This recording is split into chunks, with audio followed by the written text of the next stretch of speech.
हम देखते हैं नीड्स ऑफ एजुकेशनल रिसर्च, शिक्षा अनुसंधान की आवश्यकता। आखिर शैक्षिक अनुसंधान की आवश्यकता क्यों है, तो उनकी आवश्यकता को इस डायग्राम के थ्रू समझाया गया है। इसके सारे पॉइंट्स दिए गए हुए हैं। फर्स्ट पॉइंट है मौलिक प्रश्नों का उत्तर याद करने हेतु। अब हम इसमें देखते हैं ऐसे प्रश्न जिनका उत्तर मतलब मौलिक प्रश्नों का याद करने हेतु, प्रश्नों का आंसर याद करने हेतु ऐसे प्रश्न जिनका उत्तर अभी तक साहित्य में उपलब्ध नहीं हो पाया है, परंतु उसका उत्तर याद किया जा सकता है। जैसे क्या है, न्यूटन का प्रश्न था कि सेब पेड़ से नीचे क्यों गिरता है, तो ये आपका प्रश्न था। फिर उनका आंसर ये याद हुआ, उन्होंने उसका उत्तर यह याद किया कि पृथ्वी के ग्रेविटेशनल फोर्स के कारण सेब नीचे गिरता है, मतलब गुरुत्वाकर्षण फोर्स के कारण सेब नीचे गिरता था। तो एजुकेशनल रिसर्च में ऐसे ही प्रश्नों के उत्तर याद किए गए और उनके उत्तर में नवीन ज्ञान का विकास हुआ। जैसे क्या है, शिक्षा में दर्शन क्यों पढ़ाया जाए, उत्तर में शिक्षा का आधार तथा सिद्धांत दर्शन है। शिक्षा में मनोविज्ञान क्यों पढ़ाया जाए, उत्तर में मनोविज्ञान छात्रों के गुणों तथा व्यक्तिगत भिन्नता को बताता है। उनके अनुसार शिक्षण व्यवस्था प्रभावशाली होती है। इसी प्रकार शिक्षक कक्षा में विविध प्रकार की क्रियाएं क्यों करता है, इसका उत्तर शिक्षा तकनीकी, शिक्षा मनोविज्ञान तथा शिक्षा शास्त्र ने दिया है तथा दे भी रहा है। तो इस प्रकार मौलिक प्रश्नों का उत्तर याद करने हेतु क्या है, शैक्षिक अनुसंधान की आवश्यकता है। फिर नेक्स्ट पॉइंट हम देखते हैं मौलिक समस्याओं तथा स्थानीय समस्याओं के समाधान हेतु। अब इसमें हम लिख सकते हैं शिक्षा के विभिन्न क्षेत्रों की मौलिक समस्याओं तथा स्थानीय समस्याओं के समाधान हेतु क्या है, अनुसंधान की आवश्यकता है, रिसर्च की आवश्यकता है। इसके एग्जाम्पल हम देख सकते हैं, जैसे कि है शिक्षा अनुसंधान में समस्याओं के समाधान से नवीन ज्ञान की वृद्धि तथा विकास हुआ है और इनके बहुत सारे प्रॉब्लम्स हैं जो इस प्रकार है। जैसे कि है फ्लैंडर्स की समस्या थी कि कक्षा के सामाजिक भावात्मक वातावरण का मापन कैसे किया जाए, तो उन्होंने 10 वर्ग प्रणाली का क्या किया, विकास किया। सेम इसी प्रकार क्या है, B.S. ब्लूम की समस्या थी कि परीक्षण को शिक्षण पर कैसे आधारित किया जाए, उन्होंने उद्देश्यों के टैक्सोनॉमी ऑफ ऑब्जेक्टिव का विकास किया। फिर नेक्स्ट पॉइंट हम देखते हैं शिक्षण शास्त्र के सिद्धांतों का मूल्यांकन करना। तो क्या है, इसमें शिक्षण शास्त्र के सिद्धांतों का मूल्यांकन करना और नवीन सिद्धांतों का प्रतिपादन करना। इन नवीन सिद्धांतों के संबंध में जैसे है शिक्षण शास्त्र के ज्ञान, शिक्षण शास्त्र का अभ्यास तथा शिक्षण शास्त्र में आस्था एवं विश्वास। फिर नेक्स्ट पॉइंट है भारतीय शिक्षा का प्रारूप। तो यहाँ पे क्या है, भारतीय शिक्षा का प्रारूप क्या है, पश्चिमी देशों की देन है, ब्रिटेन का विशेष प्रभाव है, इसलिए अन्य देशों के नवीन प्रवर्तनों, नियमों, सिद्धांतों तथा मापन के उपकरणों के अनुशीलन की आवश्यकता है।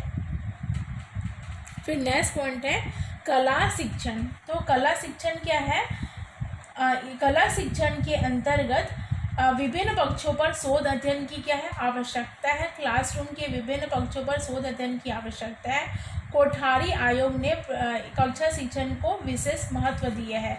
जैसे उन्होंने दिया है शिक्षक के लिए क्या है, अध्ययन अध्यापन का कार्य क्षेत्र तथा साधना स्थल है। फिर छात्र के लिए विद्या मंदिर, अधिगम स्थान, ज्ञानार्जन स्थान, विकास स्थान तथा आस्था श्रद्धा का स्थान है। फिर नेक्स्ट पॉइंट है शिक्षा मनोविज्ञान हेतु। ये भी आपका कला शिक्षण के अंतर्गत आता है। तो शिक्षा मनोविज्ञान हेतु कक्षा शिक्षण की प्रयोगशाला है। छात्रों की व्यक्तिगत भिन्नता के लिए विधियों व प्रविधियों का विकास करने हेतु शोध अध्ययन आवश्यक है। फिर नेक्स्ट पॉइंट हम देखते हैं शिक्षण कौशल। विद्यालय विषयों के शिक्षण के में क्या है, आवश्यक कौशलों को याद करने की आवश्यकता है। मतलब बच्चों में क्या है, शिक्षण कौशल का विकास करना है, जिसमें सूक्ष्म शिक्षण प्रविधि का उपयोग सार्थक हो सके। भाषा शिक्षण के लिए लिखना, बोलना, सुनना कौशल नितांत आवश्यक है। मतलब बच्चों में क्या है, इन कौशलों का विकास कर सके। लिखना कौशल है। कौशल मीन्स होता है किसी चीज़ में क्या है, निपुण होना, किसी विषय में क्या होना, दक्ष होना।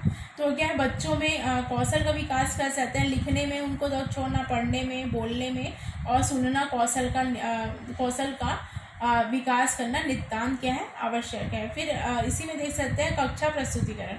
तो शिक्षा अनुसंधान की दृष्टि से प्रस्तुतिकरण सामान्य शिक्षण की क्रिया है, परंतु प्रस्तुतिकरण का विश्लेषण पढ़ाए जाने वाले विषय के अनुसार करने की आवश्यकता है, जिसमें पाठ्य वस्तु के तत्वों के प्रारूपों की पहचान तथा प्रत्येक विषय के लिए प्रस्तुतिकरण के प्रतिमान विकसित किए जाए। इसके अंतर्गत एक और है कक्षा समाज का लघु रूप। तो इसमें क्या है, कक्षा में छात्र समाज के सभी वर्ग तथा धर्मों से आते हैं। कक्षा में क्या है, विभिन्न धर्मों के बच्चे आते हैं। किस प्रकार के संस्कार और आचरणों को कक्षा में कैसे विकसित किया जाए, यह शिक्षण की अहम समस्या है। शिक्षा में नैतिक गुण आचरण निहित होते हैं, इस पर क्या है, शोध की आवश्यकता है। फिर है कक्षा शिक्षण की भी समस्या है। शिक्षक को कक्षा शिक्षण में क्या, प्रत्येक वर्ष नई कक्षा में नई समस्याएं आती है। इन समस्याओं के अध्ययन हेतु क्रियात्मक अनुसंधान की क्या है, आवश्यकता है। अब हम नेक्स्ट पॉइंट देखते हैं, पाठ्यक्रम एवं पुस्तकों का मूल्यांकन करना। तो पाठ्यक्रम एवं पुस्तकों का मूल्यांकन करना तथा आधुनिक शिक्षा हेतु नवीन पाठ्यक्रम का विकास करना। फिर नेक्स्ट पॉइंट है, विद्यालय प्रबंधन का मूल्यांकन करना और उसमें सुधार हेतु नवीन प्रणाली का विकास करना। जैसे शिक्षा के विभिन्न क्षेत्रों में इसके अंतर्गत सामान्य अध्ययन की अपेक्षा सूक्ष्म अध्ययनों का विकासात्मक अध्ययन किया जाता है। जैसे इसमें है शिक्षा दर्शन संबंधी अध्ययनों में दर्शन के तत्व विचारों तथा प्रमाण विचारों को याद किया जाता है। शिक्षा मनोविज्ञान के क्षेत्र में शोध अध्ययनों में सूक्ष्म तत्वों को महत्व दिया जाए, जैसे बुद्धि लब्धि की अपेक्षा बुद्धि के कारकों का उपयोग किया जाए। किस प्रकार की अभिप्रेरणा तथा पुनर्बलन किस प्रकार के उद्देश्यों के लिए प्रभावशाली होते हैं। फिर है विशिष्ट शिक्षा में अधिगम अभ्यर्थी छात्रों हेतु प्रभावशाली अधिगम विधियों पर शोध की आवश्यकता है। मतलब एजुकेशनल रिसर्च क्यों आवश्यक है शिक्षा के क्षेत्र में। फिर है शिक्षा तकनीकी के विभिन्न माध्यमों, अवयवों तथा उपकरणों की प्रभावशीलता अध्ययन क्षेत्रों की व्यक्तिगत भिन्नता, विषय भिन्नता के संदर्भ में आवश्यक है। छात्र शिक्षण के पर्यवेक्षण में प्रशिक्षक को कक्षा के प्रस्तुतिकरण का गहनता से विश्लेषण की इसमें आवश्यकता है। छात्रों में क्या है, नैतिक गुणों और मूल्यों तथा भावात्मक पक्षों के विकास में भी इसकी क्या है, आवश्यकता है। और फिर एक नेक्स्ट पॉइंट और है, शिक्षा आयोगों तथा शिक्षा समितियों का शिक्षा में विभिन्न स्तरों पर प्रभाव के लिए भी क्या है, शैक्षिक अनुसंधान की आवश्यकता है। फिर क्या है, शिक्षा में सुधार एवं परिवर्तन की आवश्यकता के क्षेत्र में भी शैक्षिक अनुसंधान की आवश्यकता है।